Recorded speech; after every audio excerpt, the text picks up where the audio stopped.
নমস্কার বন্ধুরা, শ্রাবণী রান্নাঘরে আপনাদের সবাইকে স্বাগত জানিয়ে আমি প্রতিদিনের মতো আবারও আজকের একটা রান্নার ভিডিও নিয়ে আপনাদের সামনে চলে এসেছি। আজকের আমি আপনাদের পমফ্রেট মাছ দিয়ে একটা অসাধারণ রেসিপি বানিয়ে দেখাবো। আশা করি আপনাদের ভালো লাগবে। তার জন্য কিন্তু আমার পুরো ভিডিওটা আপনাদের দেখতে হবে। আর দেখা শুরু করার আগে একটা লাইক দেবেন, সুন্দর একটা কমেন্ট করবেন আর শেয়ার করতে ভুলবেন না। তাহলে চলুন আজকের আমি এই রেসিপিটা কিভাবে বানাই সেটা আপনারা একবার দেখে নিন। রান্নাটা করার জন্য প্রথমে এখানে দেখুন আমি এখানে 5 পিস মতো পমফ্রেট মাছ নিয়ে নিয়েছি, মাঝারি সাইজের। এইবারে আমি এর মধ্যে দিয়ে দেব প্রথমে আন্দাজ মতো নুন। এখানে কিন্তু প্রথমে আন্দাজ মতো নুন দিয়ে দিলাম আর দেব এখানে আমি হলুদের গুঁড়ো। এখানে কিন্তু নুন আর হলুদের গুঁড়োটা এখানে দিয়ে দিলাম। এইবারে এই নুন আর হলুদটা কিন্তু খুব ভালোভাবে মাছের মধ্যে মাখিয়ে নেব। খুব ভালোভাবে কিন্তু মাছের মধ্যে নুন হলুদটা মাখিয়ে নিতে হবে, যাতে সমস্ত মাছগুলোর মধ্যে নুন হলুদটা ভালো করে মাখানো হয়ে যায়। আমি প্রতিদিনের মতো আপনাদের একটা কথাই বলবো যে প্লিজ আমার ভিডিওটা আপনারা টেনে টেনে দেখবেন না, পুরো ভিডিওটা দেখুন। আশা করি আপনাদের ভালো লাগবে। দেখুন এইভাবেই কিন্তু আমি প্রত্যেকটা মাছের গায়ে নুন হলুদটা খুব ভালোভাবে মাখিয়ে নেব। প্রতিটা মাছের মধ্যে নুন হলুদ খুব ভালোভাবে মাখানো হয়ে গেছে। আর অন্যদিকে দেখুন গ্যাসটা অন করে একটা কড়া বসিয়ে দিয়েছি। এইবার আমি কড়ার মধ্যে দিয়ে দেব সর্ষের তেল। এখানে কিন্তু আমি রান্নাটা সর্ষের তেলেই করব। আপনারা চাইলে যে কোনো রান্নার তেলে কিন্তু রান্নাটা করতে পারেন। দেখুন এখানে কিন্তু আমি কড়ায় সর্ষের তেল দিয়ে দিলাম। এইবারে তেলটাকে খুব ভালোভাবে গরম হতে দেব। তেলটা আমার এখানে ভালোভাবে গরম হয়ে গেছে। তেলটা কিন্তু আমি এখানে খুব ভালোভাবে গরম করে নিয়েছি, আপনারা দেখে বুঝতেই পাচ্ছেন। এইবারে আমি তেলের মধ্যে দিয়ে দেব প্রথমে খুব অল্প সামান্য একটু নুন। এই নুনটা দিলে কি হবে, যখন আপনারা মাছটা ভাজবেন তখন কিন্তু মাছটা কড়ার মধ্যে লেগে যাবে না। দেখুন আমি এখানে নুন দিয়ে দিলাম, দিয়ে এবারে একটা একটা করে মাছ আমি তেলের মধ্যে দিয়ে দেবো। মাছগুলো তেলের মধ্যে দিয়ে খুব লাল লাল করে একেবারে ভেজে নিতে হবে। আমি এপিট ওপিট করে লাল লাল করে মাছগুলো প্রথমে ভেজে নেব। আর এই রান্নাটা করতে কিন্তু খুব বেশি সময়ও লাগে না আর খুব বেশি উপকরণও লাগে না। খুব কম উপকরণে রান্নাটা হয়ে যায়, অথচ খেতে কিন্তু অসম্ভব সুন্দর লাগে। এই রেসিপিটি সাজিয়ে আমার মনে হয় আর কোনো কিছুই লাগবে না। এইরকম একটা রেসিপি এটা। দেখুন আমি কিন্তু এইভাবেই প্রথমে মাছটা উল্টে পাল্টে লাল লাল করে ভেজে নেব। মাছটা আমার এখানে লাল করে ভাজা হয়ে গেছে। মাছটা কিন্তু আমি এখানে উল্টে পাল্টে লাল করে ভেজে নিয়েছি। এইবারে মাছটাকে আমি তুলে নেব। মাছটা কিন্তু তুলে আলাদা করে রেখে দিতে হবে। আর আবারও কিন্তু ওই তেলের মধ্যে আমি অন্য মাছগুলো দিয়ে আমি কিন্তু ঠিক একইভাবেই সমস্ত মাছগুলো ভেজে নেব। সমস্ত মাছগুলো ভেজে তারপরে আবারও আপনাদের সামনে আমি ফেরত আসছি। সমস্ত মাছগুলো আমার এখানে ভাজা হয়ে গেছে। এবারে দেখুন আমি কিন্তু মাছগুলো একে একে তুলে আলাদা করে রেখে দিয়েছি। এবারে আমি কিন্তু এই মাছ ভাজার তেলের মধ্যেই রান্নাটা করব। তার জন্য প্রথমে দিয়ে দেব বেগুন। এখানে কিন্তু একটা একটু মাঝারি সাইজের বেগুনকে এইভাবে লম্বা লম্বা করে কেটে রেখেছি, সেই বেগুনটা কিন্তু আমি এখানে দিয়ে দিলাম। দিয়ে বেগুনটা কিন্তু প্রথমে একটু লাল করে ভেজে নেব। আর সেই জন্য কিন্তু বেগুনের মধ্যে দিয়ে দেব একটু সামান্য পরিমাণের হলুদের গুঁড়ো, আর এখানে দিলাম একটু নুন, আর দেব আমি এখানে একটু হলুদের গুঁড়ো। এই নুন আর হলুদের গুঁড়োটা দিয়ে কিন্তু বেগুনটা প্রথমে খুব ভালো করে লাল লাল করে ভেজে নিতে হবে। আর আমার নতুন বন্ধু পুরনো বন্ধু সবাইকে বলবো আমার তরফ থেকে অনেক অনেক ভালোবাসা। আর আমি নতুন বন্ধুদের বলবো যে যদি আমার চ্যানেলটা সাবস্ক্রাইব করেন তাহলে পাশে থাকা বেল বাটনটা অবশ্যই প্রেস করে দেবেন, তাহলে আমি যখন নিত্য নতুন ভিডিওগুলো আপলোড করব সবার প্রথম কিন্তু আপনাদের কাছে নোটিফিকেশান চলে যাবে, আর আপনারা কিন্তু আপনাদের সময় মতো ভিডিওগুলো দেখে নিতে পারবেন। আর আমার পুরনো বন্ধুদের বলবো, আমার পাশে আপনারা যে আমার পাশে আছেন তার জন্য আপনাদের অসংখ্য অসংখ্য ধন্যবাদ জানাই। দেখুন, এইভাবেই কিন্তু আমি উল্টে পাল্টে বেগুনগুলোকে লাল লাল করে ভেজে নেব। বেগুনটা আমার এখানে লাল করে ভাজা হয়ে গেছে। বেগুনটা কিন্তু আমি এখানে লাল করে ভেজে নিয়েছি। আর বেগুন ভাজার সময় কিন্তু এর মধ্যে আরও কিছুটা আমি তেল দিয়েছিলাম। দেখুন, বেগুনগুলো আমার সাথে সুন্দর করে লাল লাল করে ভাজা হয়ে গেছে। এইবারে আমি বেগুনগুলোকে আলাদা করে তুলে রেখে দেব। আর এই তেলের মধ্যেই কিন্তু বাদবাকি রান্নাটা আমি করব। আর আপনারা এতক্ষণ পর্যন্ত যারা আমার ভিডিওটা দেখছেন অথচ একটা লাইক দিতে ভুলে গেছেন, তাদেরকে বলছি প্লিজ একটা লাইক দিয়ে দেবেন। দেখুন, আমি কিন্তু বেগুনগুলো এইভাবে ভেজে তুলে আলাদা করে রেখে দিলাম। এইবারে আমি এই তেলের মধ্যে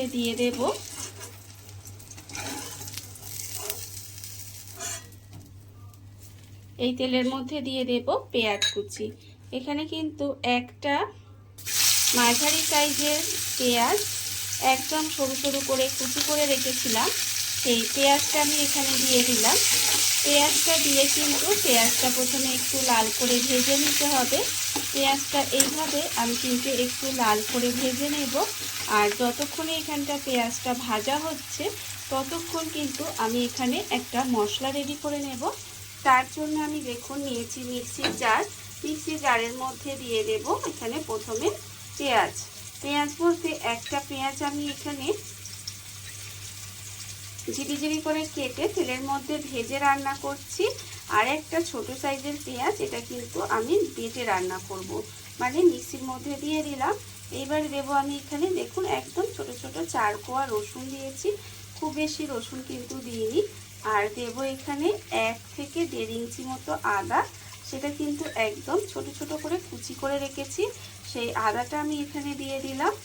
আর দেবো আমি এখানে সাদা সর্ষে আর কালো সর্ষে মিলিয়ে 1/2 চামচ এখানে আমি দিয়েছি। আর দিয়েছি 1 চামচ মতো গোটা জিরে। এই সমস্ত মশলাগুলো এর মধ্যে দিয়ে দিয়েছি।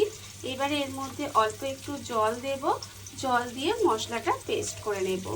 আপনাদের কাছে যদি টমেটো থাকে তাহলে আপনারা এর মধ্যে টমেটোও দিতে পারেন, আমার কাছে নেই তাই আমি দিলাম না। এবারে এই অবস্থায় কিন্তু এর মধ্যে জল দিয়ে মশলাটা রেডি করে নিতে হবে। মশলাটা আমার এখানে রেডি হয়ে গেছে, মশলাটা আমি এখানে রেডি করে নিয়েছি। আর অন্যদিকে দেখুন পেঁয়াজটাও কিন্তু এখানে লাল করে ভাজা হয়ে গেছে। এইবারে আমি পেঁয়াজের মধ্যে দিয়ে দেব আলু। এখানে কিন্তু একটা আলু, একটু বড় সাইজের আলু, এইভাবে একটু লম্বা লম্বা করে কেটে রেখে দিয়েছিলাম, সেই আলুটা কিন্তু এর মধ্যে দিয়ে দিলাম। দিয়ে আলুটাকেও কিন্তু এইভাবে একটু সময় লাল করে ভেজে নিতে হবে। দেখুন, এইভাবে কিন্তু পেঁয়াজের সঙ্গে আলুটা দিয়েও একটু ভেজে নেব। পেঁয়াজের সঙ্গে আলুটা দিয়েও কিন্তু আমি একটু সময় এইভাবে ভেজে নিয়েছি। এইবারে আমি এর মধ্যে দিয়ে দেব দেখুন নুন। এখানে কিন্তু আন্দাজ মতো আমি নুন দিয়ে দেব। আর এই তরকারিটা কিন্তু একটু মাখা মাখা হবে, তাই একটু আন্দাজ মতো এখানে নুন দিয়ে দিলাম। আর দেব এখানে 1 চামচ মতো হলুদের গুঁড়ো। এটা যেহেতু ছোট চামচ তাই আমি দুবার ধরে 1 চামচের মতো হলুদ গুঁড়ো দিয়ে দিলাম। আর দেব আমি এখানে লঙ্কার গুঁড়ো আমি এখানে 1/2 চামচ দিলাম। আপনারা কতটা ঝাল খাবেন সেটা বুঝে কিন্তু লঙ্কার গুঁড়োটা ব্যবহার করবেন। এবার আমি এর মধ্যে দিয়ে দেব যে মিক্সির মধ্যে মশলাটা রেডি করেছিলাম, সেই মশলাটা কিন্তু এখানে দিয়ে দিলাম। আর দেব আমি এখানে মিক্সিটা ধুয়ে অল্প সামান্য একটু জল দিয়ে দেব, যাতে এখানে যে গুঁড়ো মশলাটা আমি দিয়েছি সেটা পুড়ে না যায়। দেখুন, এবার সমস্ত কিছু কিন্তু একসঙ্গে দিয়ে খুব ভালোভাবে কষিয়ে নেব। গ্যাসটা লোতে দিয়ে কিন্তু এবার একটু কষিয়ে নিতে হবে। খুব ভালোভাবে কষিয়ে নেবেন যাতে মশলার কাঁচা গন্ধ না থাকে আর তেলটাও যাতে আস্তে আস্তে সুন্দর করে ছেড়ে দেয়, ততক্ষণ পর্যন্ত কিন্তু খুব ভালোভাবে কষিয়ে নিতে হবে। আর মশলা যত ভালো করে কষাবেন তত কিন্তু রান্নার স্বাদ ভালো হবে। আপনারা তো পমফ্রেট মাছ অনেক রকমভাবে রান্না করে খেয়েছেন, বা আমিও আমার চ্যানেলে পমফ্রেট মাছের অনেক রকম রেসিপি দেখিয়েছি, কিন্তু আজকের এইভাবে একটু আলু বেগুন দিয়ে পমফ্রেট মাছটা রান্না করে দেখবেন। সত্যি বলছি, খেতে কিন্তু অসম্ভব সুন্দর হয়। দেখুন, আমি কিন্তু এইভাবে মশলাটা একটু সময় নিয়ে কষিয়ে নেব। মশলা আমার এখানে খুব ভালোভাবে কষানো হয়ে গেছে। মশলা কিন্তু আমি এখানে খুব ভালোভাবে কষিয়ে নিয়েছি, মশলা থেকে তেলটাও ছেড়ে দিয়েছে। এইবারে আমি এর মধ্যে দিয়ে দেব জল। এখানে কিন্তু আমি মিক্সির মধ্যে অনেকটা মশলা লেগেছিল, সেই মিক্সিটা ধুয়ে আমি এখানে জল দিয়ে দিলাম পরিমাণ মতো। আর আগেই বলেছি যে রান্নাটা একটু মাখা মাখা হবে, তাই একটু জলটা বেশিই দিয়েছি, তার কারণ আলুটা সেদ্ধ হবে। দেখুন, এইভাবে কিন্তু আমি জলটা দিয়ে গ্যাসটা লোতে করে দেব, দিয়ে আলুটা যতক্ষণ না সেদ্ধ হয় ততক্ষণ কিন্তু এইভাবে একটু সময় রান্না হতে দেব। গ্যাসটা লোতে দিয়ে আমি এইভাবে ঢাকা দিয়ে বেশ কিছুক্ষণ রান্না হতে দিয়েছিলাম। এর ফলে দেখুন, আলু কিন্তু আমার এখানে খুব সুন্দরভাবে সেদ্ধ হয়ে গেছে। দেখতেই পেলেন। যখন দেখবেন আলুটা খুব ভালোভাবে সেদ্ধ হয়ে গেছে, তখন কিন্তু আমি এর মধ্যে দিয়ে দেব যে প্রথমে আমি এখানে পমফ্রেট মাছগুলো ভেজে রেখেছিলাম, সেই মাছগুলো কিন্তু আমি এখানে একটা একটা করে এইভাবে দিয়ে দেব। দেখুন, এখানে কিন্তু মাছগুলো প্রথমে দিয়ে দিলাম। মাছগুলো দিয়ে প্রথমে খুব ভালোভাবে মিশিয়ে নেব, আর এই সময় কিন্তু গ্যাসটা লোতেই দিয়ে রাখতে হবে।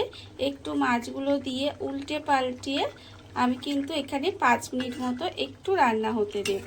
দেখুন, এইভাবে কিন্তু মাছগুলো উল্টে পাল্টিয়ে 5 মিনিট মতো রান্না করে নেব।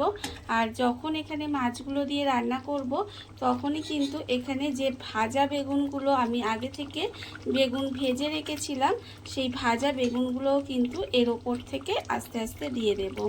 এটা রান্নাটা হয়ে যাওয়ার পরেই কিন্তু বেগুনটা দেবেন, না হলে বেগুনটা কিন্তু ঘেটে যাবে, তখন কিন্তু খেতে অতটা ভালো লাগবে না। দেখুন, এর মধ্যে কিন্তু এইভাবে লাস্টেই ভাজা মাছটা যখন দেবেন তখনই এর সঙ্গে ভাজা বেগুনটা দিয়ে দিতে হবে। দিয়ে একটু উল্টে পাল্টে 5 মিনিট মতো রান্না করে নেব। উল্টে পাল্টে আমি কিন্তু মাছগুলো দিয়ে এইভাবে 5 মিনিট মতো একটু রান্না করে নিয়েছি। আর দেখুন, এখানে কিন্তু রান্না আমার একেবারে রেডি হয়ে গেছে। আপনাদের আবারও বলছি যে আপনারা কিন্তু এইভাবে একবার পমফ্রেট মাছটা রান্না করে দেখবেন, খেতে কিন্তু অসম্ভব সুন্দর হয়। বিশেষ করে গরম ভাতের সঙ্গে কিন্তু আর কিছুই লাগে না। রান্না আমার রেডি হয়ে গেছে। এবারে আমি গ্যাসটা অফ করে দিলাম, আর আপনাদের পরিবেশন করে দেখাবো ঠিক কেমন হলো। দেখুন বন্ধুরা, বাড়িতে থাকা কত অল্প উপকরণে কত অল্প সময় কত সুন্দর একটা পমফ্রেট মাছের রেসিপি তৈরি হয়ে গেছে, আপনারা দেখতেই পেলেন। আর এটা কিন্তু খেতে অসম্ভব সুন্দর হয়। এইভাবে আপনারাও কিন্তু একদিন হলেও বাড়িতে বানিয়ে দেখতে পারেন। আর এই ভিডিওটা যদি আপনাদের ভালো লেগে থাকে, আপনারা যদি ফেসবুক থেকে দেখে থাকেন, পেজটি ফলো করে দেওয়ার অনুরোধ রইল। আর যদি ইউটিউব থেকে দেখে থাকেন, চ্যানেলটি সাবস্ক্রাইব করে নেওয়ার অনুরোধ রইল। তাহলে চলুন, ভিডিওটা আমি এখানেই শেষ করছি। আপনারা সবাই ভালো থাকবেন, সুস্থ থাকবেন। আবারও হাজির হব নতুন কোনো রান্না নিয়ে।